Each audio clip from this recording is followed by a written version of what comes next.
Bonjour et bienvenue sur Non Limite Sécu, le podcast francophone hebdomadaire dédié à la cybersécurité.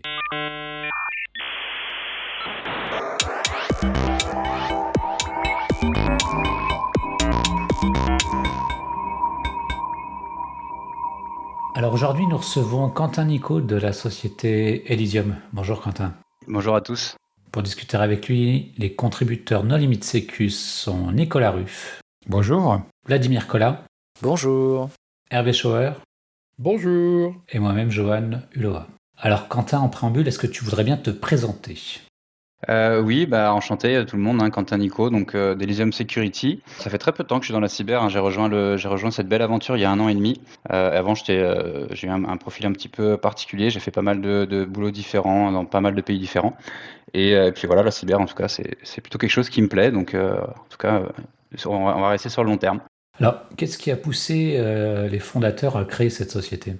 Alors, effectivement, Elysium, c'est une aventure qui a commencé il y a 5 ans, créée par 3 fondateurs qui se sont rencontrés dans des grosses ESN. Ils avaient un peu plus de 10 années d'expérience à l'époque déjà en cyber. Et en fait, dans leurs activités, ils ont pu intégrer, exploiter, voir un certain nombre de logiciels de type SIEM.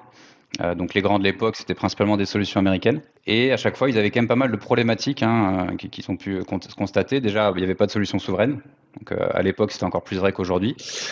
Et c'était des solutions qui visaient quand même principalement les grosses structures, donc les grands comptes, les administrations, donc on va dire 5% du marché. Tu peux citer les 3 fondateurs ? Oui, bien sûr. Donc il y a Sébastien Dartigalong, il a un profil expert défensif au niveau gouvernance. Johanny Sartel qui est plutôt un profil technique défensif dans la cyber. Et le dernier qui est Pierre Lacombe, typiquement un profil très offensif, donc pentest, social engineering et beaucoup de développement également. Et donc, ils avaient une expérience avec des SIEM, on va dire, orientés Fortune 500 et CAC 40. Tout à fait. Qu'est-ce qui vous a décidé à fabriquer un SIEM français ? Parce que c'est vrai que c'est un marché qui est déjà trusté par des gros acteurs, c'est beaucoup d'investissements, donc c'est pas forcément évident de se lancer. Effectivement, donc à l'époque, il y avait quand même principalement peu de solutions françaises et même européennes. Entre-temps, ça a un petit peu changé. Mais c'était surtout des solutions quand même assez coûteuses et peu accessibles, que ce soit techniquement ou financièrement. Et à l'époque, en tout cas, c'était les premières générations, peut-être les deuxièmes générations de SIEM. Donc ils avaient quand même pas mal aussi de choses qui leur étaient reprochées, notamment la complexité à intégrer et à exploiter. Ce qui faisait que du coup, l'investissement était important, mais l'efficacité derrière n'était pas forcément au rendez-vous. Donc déjà, ils ont voulu faire quelque chose de relativement performant, mais aussi d'attaquer les 95% du marché qui restait, qui n'était vraiment pas adressé, surtout à l'époque, à savoir les PME, les ETI et puis même les TPE. Je vais peut-être dire un gros mot, mais ELK là-dedans. Alors ELK, oui, c'est très bien effectivement. Donc c'est une solution open source qui du coup plus accessible financièrement, mais qui du coup peut rester quand même assez inaccessible techniquement. Donc quand on s'adresse à des PME ou même des ETI qui ont parfois pas forcément de services informatiques, de leur demander de basculer sur des solutions open source, c'est pas forcément toujours simple. Donc c'était quand même aussi intéressant d'avoir une solution clé en main qui soit très simple à utiliser, très simple à mettre en place. D'ailleurs, entre-temps, nous, ce qu'on a pu trouver comme terme pour démocratiser vraiment le terme SIEM, puisque ça ne parle pas forcément à tout le monde, notamment pas aux PME, on appelle ça un système d'alarme informatique. Donc ça, c'est un terme aussi qui permet quand même de simplifier un peu tout ça. Et on en parle d'ailleurs en fonction de la typologie de client. On ne mentionne pas forcément la technologie SIEM ou XDR ou SOR, des technologies qui ne parlent pas forcément à tout le monde. Il y a eu des SIEM français. Moi, je me souviens d'Exaprotect, qui est aussi une société lyonnaise comme vous. Oui. Ce sont des SIEM français qui ont fini rachetés par des Américains. Donc, effectivement, on n'en entend plus parler. C'est l'objectif aussi de se faire racheter par un Américain, et puis, comme ça, hop, le SIEM français, pouf, pouf. Ça n'a pas l'air d'être trop dans la culture d'entreprise. Un petit point qui est quand même assez intéressant de mentionner pour les origines d'Elysium Security et de notre SIEM, donc Nemesis. On est composé uniquement d'experts en cyber et qu'en fait, dès le début, on a choisi de s'autofinancer. Donc, c'était pas forcément la voie facile. Donc, on a eu 0 investissement extérieur. Et dès la première année, on n'était pas vraiment en mode start-up, c'est-à-dire qu'on alternait à peu près 50% de notre activité sur tout ce qui va être audit, pentest, énormément de formation, intervention suite à incident, conseil, etc. Et 50% d'activité sur du dev de notre solution, donc maintenant de nos solutions d'ailleurs. Ce qui nous a permis de choisir un petit peu ce qu'on faisait, d'avancer à notre rythme d'être rentable aussi dès la première année, même sans commerce au début, d'avoir une belle croissance aussi, en doublant à peu près notre chiffre d'affaires tous les ans juste avec le bouche à oreille, et d'aujourd'hui d'arriver avec une solution qui est très opérationnelle, puisque les personnes qui l'ont développée sont des experts du terrain, mais surtout qui est stable. Et on risque pas de disparaître demain, parce que de toute façon, jusqu'à présent, on n'en a même pas besoin pour survivre. Alors, si c'est un système d'alarme pour les TPE, est-ce que ça fonctionne en mode SaaS ou est-ce que c'est 100% géré par le client? En gros, si une alerte est levée, est-ce que c'est le client lui-même, le plombier ou le notaire du coin qui doit la traiter, ou est-ce que vous avez une offre derrière où vous proposez de reverser le malware et vous envoyez un hélicoptère? Alors effectivement, un des points les plus problématiques pour les technologies SIEM, outre le côté accessibilité de la solution, c'est aussi l'accessibilité de l'intégration, mais aussi l'accessibilité du service associé, donc typiquement ce qu'on peut appeler le SOC, la CTI ou le CERT, et tout après les équipes d'intervention qu'on appellerait plus le CSIRT a priori. Et donc c'est vraiment ces 3 points-là qui faisaient que c'était complètement inaccessible au commun des mortels, si j'ose dire. Donc pour la partie intégration, ça on l'a quand même aussi bien optimisé pour que ce soit le plus simple possible et le plus rapide. On descend à quelques jours, mais on peut même descendre encore plus bas. L'objectif c'est de descendre à quelques heures pour que la solution soit opérationnelle. Et pour la partie service, on a lancé notamment un programme de partenariat auprès de SN, d'infogérants et des différents acteurs de l'informatique. Mais le principe, encore une fois, c'est qu'elle soit très simple à exploiter et qu'on puisse avoir différentes typologies d'exploitation, que ce soit en interne, en externe, en hybride ou même à la demande. Donc typiquement, là, on parlait des TPE. C'est vrai que c'est une cible qui n'est pas forcément adressée par ce type de système d'alarme. Ce qu'on a imaginé pour les TPE, c'est en fait quelque chose de mutualisé, où on vraiment mutualise un maximum de ressources pour réduire grandement les coûts, de ne pas forcément avoir besoin d'avoir un accès à l'interface, parce que une entreprise de 3 ou 4 personnes, avoir accès à l'interface d'un SIEM, je pense pas qu'elle aura trop le temps de l'exploiter. Mais par contre, elle aura toute la partie notification, donc par mail, par SMS, dès qu'il y aura des alertes qui vont monter, toutes les fonctionnalités de réponse automatique, donc là c'est plus la partie SOR, on va dire, SOR, et nous ou un partenaire, on reste en backup. Donc une fois qu'elles reçoivent ces infos, un minimum sur les alertes, elles choisissent. Soit elles sont en capacité de le faire, soit elles appellent leur infogérant ou leur prestataire informatique qui va pouvoir intervenir, soit à la demande, ils nous sollicitent et puis on a un service de ticketing, nous qu'on a appelé le comptoir sécurité, où du coup, sous SLA, sous quelques heures, ils nous contactent et on intervient. En France, c'est difficile de travailler sans être adoubé par l'ANSSI. Est-ce que vous avez envisagé de vous mettre avec cybermalveillance, par exemple, ou est-ce que vous allez passer des CSPN, ou est-ce que vous êtes autorisé, est-ce que vous êtes dans le circuit P10, ce genre de choses? On va dire qu'effectivement, il faut y passer à un moment donné. Ça, y a pas de, c'est comme ça que ça fonctionne, on va dire. On est sur cybermalveillance, mais plus pour la partie service. Donc, on intervient souvent en région parce que beaucoup d'acteurs ne descendent pas forcément en Auvergne-Rhône-Alpes pour aider les plus petites entreprises. Donc, nous, on est là avec eux sur cybermalveillance. Pour ce qui est des certifications, on fait effectivement beaucoup de services, mais à terme, on va plus se diriger vers un profil éditeur et se reposer sur des partenaires qui, eux, pourront très bien être P10 ou autres certifications. On est pas mal aussi en contact avec notamment notre représentant régional de l'ANSSI. Et effectivement, il nous a été proposé de passer des certifications pour notre produit. Sauf qu'aujourd'hui, c'est pas forcément sur une priorité, on va dire, sur notre roadmap, parce que ça représente quand même des budgets assez conséquents et quand même pas mal de travail aussi administratif derrière. C'est du budget et du temps qu'on préfère allouer à la R&D pour l'instant, surtout que sur cette typologie de solution, la certification reste assez limitée. C'est juste une certaine partie des fonctionnalités, il me semble, surtout sur la gestion des données collectées. Donc on va dire que ça nous ferme pas beaucoup de portes de ne pas avoir cette certification pour l'instant. Oui, parce que Nicolas, tu citais l'ANSSI, mais si c'est une CSPN, je doute qu'il y ait forcément un cœur crypto sur la solution, donc c'est pas forcément utile. Tout ce qui va être, on va dire, prise P10, si vous n'adressez pas les OIV, je suis pas sûr que ce soit vraiment utile. Donc les qualifications de l'ANSSI, en tout cas pour vous, pour l'instant, je suis pas sûr que ce soit forcément utile. Non, effectivement, ça s'adresse plus à des grosses structures.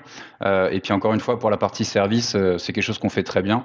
Alors parfois avec les OIV dans un deuxième temps, mais voilà, c'est pas notre priorité effectivement. À terme peut-être, mais pas pour l'instant. Et votre SIEM, il est distribué par quel canal ? Pour l'instant, on fait de la vente directe principalement, mais on a développé de plus en plus de ventes indirectes. Oui, mais pour toucher des PME, ça me semble difficile en vente directe. Pas forcément, on a l'avantage de commencer à être assez connu dans la région, hein, notamment sur la partie service. Donc on a un certain nombre de clients, hein, déjà existants. Donc vous allez structurer un programme de distributeurs, de revendeurs. Oui, non, tout à fait, tout à fait.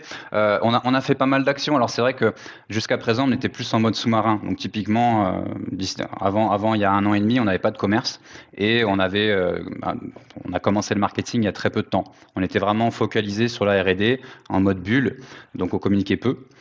Cette année, on a mis en place quand même pas mal de choses, des partenariats, notamment on parle des PME, on a fait un partenariat avec la CPME autour de notre solution, donc pour proposer à leurs adhérents, puisque la vocation de la CPME, c'est aussi de protéger les PME.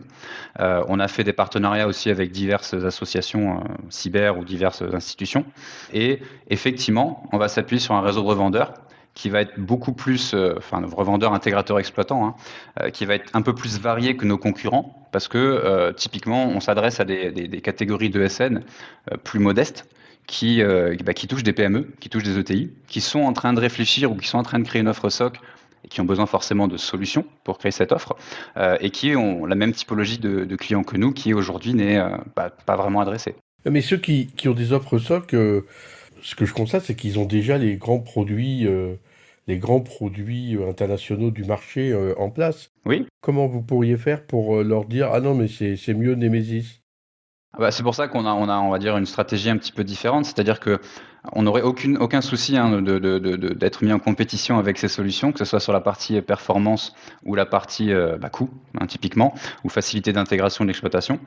Mais on va pas forcément se focaliser sur ces grosses ESN qui ont déjà des business models bien ancrés sur des solutions pas forcément souveraines et pas forcément dans les mêmes budgets.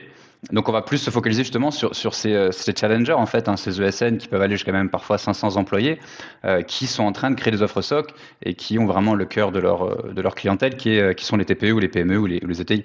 On peut imaginer quand même que ça va être sécurisé vu l'historique des fondateurs. Parce qu'ils ont une petite expérience aussi dans le domaine de la sécurité offensive. Alors oui, c'est un des avantages. Encore une fois, comme j'ai dit, les personnes qui développent notre solution, c'est des experts opérationnels du terrain. Donc côté défensif, côté offensif, côté gouvernance. On va dire, on doit avoir une quinzaine d'ingénieurs aujourd'hui qui sont tous et sur le terrain et sur le dev. Et effectivement, on a des exigences en termes de sécurité qui, je pense, peuvent être assez complexes comparées à certaines entreprises. Typiquement, on est tous sous Linux, donc même les commerciaux, même au marketing, on est sur Linux. Nos téléphones, c'est ni Android ni iOS. Voilà, on va pas forcément parler de bunker, mais en tout cas, on va dire qu'on a un niveau d'exigence qui est assez élevé. Donc forcément, sur notre solution, on va dire qu'elle est plutôt sécurisée. Je faisais aussi référence à l'autre activité de la société Elysium qui est RouteMe Pro, la version commerciale du site bien connu RouteMe, sur laquelle peut-être de nombreux auditeurs se sont exercés, ont appris et voire se sont cassés les dents. Est-ce que tu peux nous en parler ? Effectivement, alors pour l'histoire, en fait, Elysium, c'est 3 fondateurs qui font également partie des fondateurs de RouteMe. Donc pour rappel, les RouteMe, c'est une association également lyonnaise qui était une des précurseurs dans effectivement la formation un peu pratique, fun et gratuite à la cybersécurité, parce qu'il y a 15 ans, il n'y avait pas grand-chose pour se former. Et donc, les 3 fondateurs étant aussi très proches du fondateur principal de RouteMe, ils ont décidé ensemble de créer RouteMe Pro il y a 2 ans pour adresser des besoins un peu plus particuliers que peuvent avoir les professionnels. Comment est-ce qu'on transforme un site de CTF associatif en une entreprise commerciale ?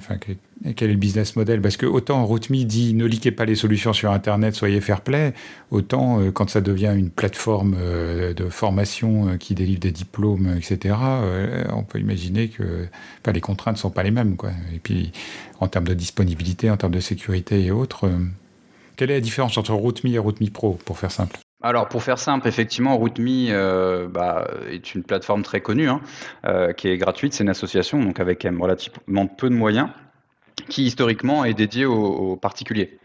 Sauf qu'effectivement, il devenait vraiment nécessaire de créer une offre pour les pros parce qu'il y a quand même beaucoup de professionnels, que ce soit des écoles ou des ESN qui formaient, on va dire de manière industrielle, leurs étudiants ou leurs employés sur RouteMe, qui n'était pas forcément un usage autorisé. Donc on a créé RouteMe Pro. Il existe d'ailleurs certains moyens qui permettent sur RouteMe de voir quand il y a beaucoup de personnes qui se connectent depuis la même IP. et donc de potentiellement être banni, parce que c'est pas un usage autorisé. Donc voilà, c'était une des premières raisons de créer RootMe Pro. L'autre raison, c'est effectivement que ça reste quand même limité pour des usages justement industriels sur RootMe. Donc notamment tout ce qui va être, on va dire, monitorer la progression des étudiants, ce qui va être de créer des cours, qui va être de pouvoir créer des CTF et d'organiser des CTF. Donc typiquement, c'est pas quelque chose qui est possible sur RootMe. RootMe ne peut pas organiser de CTF. Là, sur RootMe Pro, on rentre la liste des joueurs, on choisit une liste de challenge, on appuie sur un bouton. En 5 secondes, on a un CTF qui est accessible depuis le navigateur sans rien à installer. Ça, c'est pas forcément possible sur RootMe. Donc, il y a des vrais besoins. Donc, c'est quelque chose, d'ailleurs, de toute façon, c'est dans l'ADN de RootMe et d'Elysium, c'est vraiment de partager la connaissance, donc la formation. Et ça marche plutôt bien, notamment dans les écoles, parce que RootMe Pro, maintenant, on doit avoir, je pense, au moins une vingtaine d'écoles en France qui ont signé. On a fait des partenariats privilégiés avec le réseau CERTA, donc les BTS SEO. Donc tous les BTS SEO de France ont maintenant accès à RootMe Pro. On a fait un partenariat également avec les IUT Réseau et Télécom. Donc on doit être à peu près à la moitié des IUT de France, donc je crois une quinzaine répartis dans tout le territoire qui ont accès à RootMe Pro. Et petit à petit, on va continuer à descendre et même, pourquoi pas, à terme, commencer dès le lycée. Johan va me détester, mais je dois avouer qu'il y a une très bonne interview de Lalouka sur un autre podcast francophone qui s'appelle Hack and Speak et qui est quand même, à ma connaissance, une des rares personnes à avoir routé la plateforme RootMe. Ou en tout cas en avoir parlé publiquement. Donc on peut dire quand même que c'était une plateforme de qualité, au moins en matière de sécurité, puisque malgré sa longue existence, elle n'a pas été piratée tant de fois que ça. Surtout, vu la typologie d'utilisateurs de la plateforme, on pourrait s'imaginer qu'effectivement, il y ait pas mal de tentations. Parce maintenant, on a dépassé le demi-million de joueurs depuis quelques mois, donc on est plutôt content de ça d'ailleurs. Et je crois d'ailleurs, si je dis pas de bêtises, que RootMe a ensuite publié un chal qui s'appelait RootMe et qui reproduisait justement l'exploitation des vulnérabilités du site. On peut parler de RootMe et aussi Nemesis. Est-ce que c'est des offres que vous envisagez de vendre à l'international ? Parce qu'il me semble que il y a effectivement plusieurs plateformes d'entraînement à la sécurité, mais enfin RootMe, ça reste quand même une référence mondiale. Il y a la plupart des challenges de Reverse. Certains sont vraiment très difficiles et ne déméritent pas par rapport à des CTF internationaux. Donc, est-ce que vous avez des projets d'expansion internationale ? Alors oui, tout à fait. C'est tout à fait de toute façon dans les projets des dirigeants depuis le début. Personnellement, moi j'ai un profil assez international, donc c'est aussi une volonté de ma part. RootMe, effectivement, est très implanté à l'international. Alors peut-être moins que certaines plateformes récentes qui ont peut-être un peu plus de budget marketing, mais en tout cas, on organise et on sponsorise de nombreux CTF chaque année, effectivement en utilisant pas mal de pays. Donc on est présent également dans des écoles à l'étranger. On a aussi travaillé parfois avec des entreprises étrangères, donc c'est quelque chose qu'on veut effectivement développer. Et pour la partie Nemesis, il n'y a pas qu'en France effectivement que les PME ont besoin d'être protégées, qu'il y a des gros besoins sur cette partie-là. On peut penser notamment dans le reste de l'Europe, forcément, à toute l'Afrique, le Moyen-Orient, l'Asie aussi, qui est quand même qui est très demandeuse en cybersécurité, l'Amérique du Sud. Et pourquoi pas un jour, quand on fera de l'ombre à QRadar et Splunk, l'Amérique du Nord. Mais bon, c'est pas forcément numéro 1 sur la liste. Après, vous n'adressez pas forcément les mêmes publics. C'est-à-dire que typiquement, ces solutions ne sont pas du tout adaptées à des PME, TPE. Rien que le coût est une barrière à l'entrée. Alors oui, effectivement, souvent, et même dans les solutions plus récentes, françaises, européennes, le ticket d'entrée va être souvent à 1000 utilisateurs ou plus. Donc effectivement, on sort un petit peu du profil PME, ce qui est vraiment dommage parce que on constate que vraiment les besoins en sécurité, de par les attaques, mais aussi avec l'augmentation des réglementations, descendent de plus en plus. Typiquement, on a eu un client récemment qui évolue dans le secteur bancaire. Ils sont une PME, ils sont 50, et ils sont par exemple soumis à la norme PCI DSS, qui est spécifique à la finance, qui leur impose d'avoir un puits de log et d'avoir une solution de type SIEM. Sauf qu'une solution de type SIEM pour une PME de 50 personnes, effectivement, à part de l'ELK, s'ils arrivent à gérer, il n'existe pas grand-chose. C'est un référentiel et c'est pas dépendant de la taille de l'entreprise, mais c'est dépendant du volume monétaire que cette société souhaite gérer par elle-même et ne pas sous-traiter en matière de règlement par carte bancaire. Donc ça veut dire que c'est quelqu'un qui a passé les seuils en termes de millions d'euros réglés par carte bancaire qu'elle souhaite gérer elle-même. Donc, le nombre de personnes importe peu. C'est-à-dire que ils ont fait leur choix, ils veulent gérer eux-mêmes, ils ont les moyens de mettre en œuvre la cybersécurité qui est imposée dans le référentiel PCI, y compris d'avoir un SIEM et je peux te dire de se payer les plus chers du marché aussi. Même si ils ont bien fait de choisir Nemesis. Je ne vais pas citer le nom du client parce qu'on le fait pas, on communique pas sur nos clients pour des raisons de sécurité. En fait, c'est une entreprise qui installe des lecteurs de cartes bancaires chez des commerçants pour le compte des banques. Donc c'est peut-être là ta remarque sur les lecteurs, enfin les cartes bancaires, mais effectivement ils sont 50 employés et je pense pas qu'ils aient un chiffre d'affaires non plus mirobolant. Ils n'ont pas un budget énorme en IT et encore moins en sécu. Donc peut-être que c'est pour ça qu'ils sont soumis à cette norme aussi. C'est pas un référentiel qui concerne les installateurs de TPE, mais T'es sûr, Hervé, qu'il n'y a pas des problèmes de supply chain parce qu'aujourd'hui, backdoorer les firmware, tout ça, et peut-être qu'il y a des chargements de clés au départ quand tu mets en service le terminal. Moi, j'y connais absolument rien, mais... c'est pas le sujet. On a vu l'ANSSI là, qui a publié récemment, je crois que c'est le premier guide de bonnes pratiques et de recommandations pour les infogérants, typiquement. Donc infogérant, ça peut commencer à TPE et il recommande, entre autres, d'installer une solution de journalisation des logs, donc un puits de log, mais aussi de détection, donc un SIEM. Donc en gros, effectivement, on va descendre de plus en plus et ça va être imposé ou recommandé aux entreprises de toute taille de s'équiper d'un système d'alarme, comme nous on l'appelle. Et donc, il faudra bien qu'à un moment donné, il y ait des éditeurs comme nous qui adressent ce marché. Sur la partie justement alarme, j'aimerais juste revenir avec une petite question sur le sujet. C'est que tu parlais tout à l'heure, enfin tu disais que vous donniez pas mal d'éléments pour essayer d'agir par soi-même et éventuellement des contacts vis-à-vis de, je sais pas, MSSP, SS2I, ESN pour aider. Mais jusqu'à quel niveau est-ce que vous aidez finalement vos clients à agir? Est-ce que c'est juste une alerte en disant c'est la merde, telle ressource est compromise, ou est-ce que vous allez dans les détails en disant voilà, il y a tel type, je sais pas, de malware ou tel type de compromission avec tel comportement, il faut faire telle ou telle chose. Jusqu'où est-ce que vous allez? On donne quand même un maximum d'informations. Typiquement, nous on se base sur Mitre et Etsy, qui sont des référentiels quand même assez connus. Donc déjà, ça, on donne quand même ces informations-là sur la technique qui est utilisée, quelle est l'étape de l'attaque, quels sont les assets, quels sont les utilisateurs impactés, quels sont les utilisateurs ou les adresses IP, par exemple, à l'origine de l'attaque. Donc avec toutes ces informations-là, déjà, le client ou le prestataire informatique a suffisamment de billes pour comprendre et intervenir. Et après, bien sûr, en fonction de la typologie de SOC, il peut faire appel à des experts, donc nous ou des partenaires qualifiés par exemple, pour les accompagner. Mais au moins, la victime, si je puis dire, n'a pas été aveugle. Elle a pu en temps réel avoir une alarme, une notification, pourquoi pas même une réponse automatique.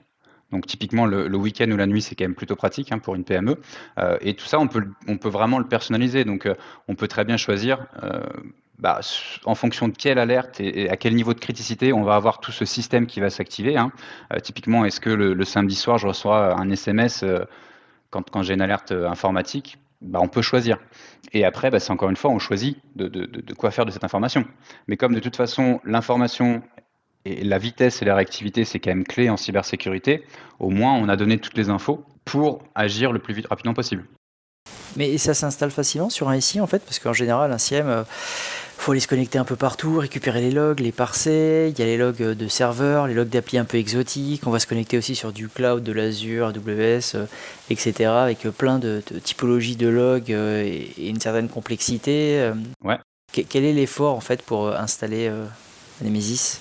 Effectivement, oui, parce que c'est encore une fois une des problématiques historiques du SIEM. Côté utilisateur, c'est très simple. Nous, on donne des fichiers de configuration qui disent typiquement, voilà, ton antivirus de cette marque, tu vas dans paramètres, envoyer les logs sur cette adresse IP, donc par un tunnel IPsec par exemple. Et donc, on donne vraiment un fichier qui va rassembler toutes les sources que le client, que l'utilisateur veut connecter. Et après, côté Nemesis, quasiment tout est automatisé. Il y a juste besoin après de personnaliser éventuellement l'interface, personnaliser quelques règles, quelques workflows, quelques graphiques. Mais ça peut être très rapide.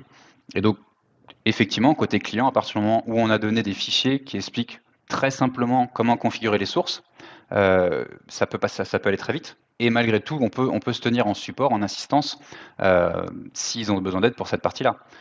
Après, c'est vrai que comme c'est vraiment dans notre ADN, hein, donc via RootMe ou via toutes les formations qu'on a pu faire ou créer depuis nos débuts en entreprise ou dans les écoles, on a vraiment basé nos services, mais aussi le programme de partenariat sur la formation, la montée en compétences, l'assistance, le support. Donc typiquement, on est en train de créer des offres SOC avec des ESN qui n'en avaient pas jusqu'à présent, qui vont adresser un marché qui n'était pas adressé jusqu'à présent, les PME. Donc on ne va pas les laisser toutes seules, donc on va les former déjà. On va même faire des formations plus poussées si elles ont besoin de monter davantage en compétences. On peut même les assister via le recrutement, parce que bon, ça c'est encore un petit truc sympa, mais sur RootMe, on peut maintenant poster des offres d'emploi. Donc ça c'est quand même pas mal, hein, avec un demi-million de joueurs, on a accès à un certain nombre de talents. Et du coup, on va les accompagner petit à petit jusqu'à ce qu'elles montent en compétences et qu'elles puissent assurer et l'intégration et l'exploitation de la solution pour leurs clients. Donc typiquement des infogérants qui n'ont pas forcément de grosses compétences en cybersécurité, mais qui installent et infogèrent des antivirus, des firewalls chez des PME. Elles ont tout intérêt à faire la même chose avec un SIEM qui va venir vraiment en plus simplifier leurs tâches, parce qu'au lieu d'exploiter toutes ces solutions pour le compte de leurs clients, elles n'auront plus qu'à exploiter principalement une seule solution qui va tout centraliser. Et à leur niveau, peut-être, je ne sais pas, on peut parler de N1 par exemple, gérer déjà les alertes avec nous ou un autre, on va dire, expert en cyber en backup pour intervenir en cas de pépin un petit peu plus costaud. Alors, en quoi le podcast No Limites Sécu peut t'aider? Est-ce que tu cherches à recruter sur Lyon? Est-ce que tu cherches des clients? Est-ce que tu cherches des investisseurs? Est-ce que tu cherches des gens qui pentestent ta solution? Est-ce que tu vas mettre le produit en open source et donc tu cherches des contributeurs externes à créer une communauté? Effectivement, notre but de toute façon, c'est de démocratiser ces types de solutions, que ce soit SIEM et SOC, qui, de notre point de vue, ont vraiment du sens. Hein. Pour refaire un peu une analogie, si on parle d'un système d'alarme physique, maintenant, toutes les entreprises ont un système d'alarme pour protéger leur bureau, alors qu'il ne reste plus grand-chose à protéger en physique. Alors qu'au niveau IT, là où il y a le plus de ressources, le plus de choses importantes à protéger, quasiment personne, en tout cas pas chez les PME et les ETI, ont un système d'alarme. Et donc on veut vraiment démocratiser tout ça pour qu'à terme, tout le monde puisse être protégé, donc de manière accessible bien sûr, et adaptée à chaque profil. Donc c'est plus vraiment prêcher la bonne parole. Effectivement, on recrute, pour répondre à ta question, tout le temps. On est en bonne croissance.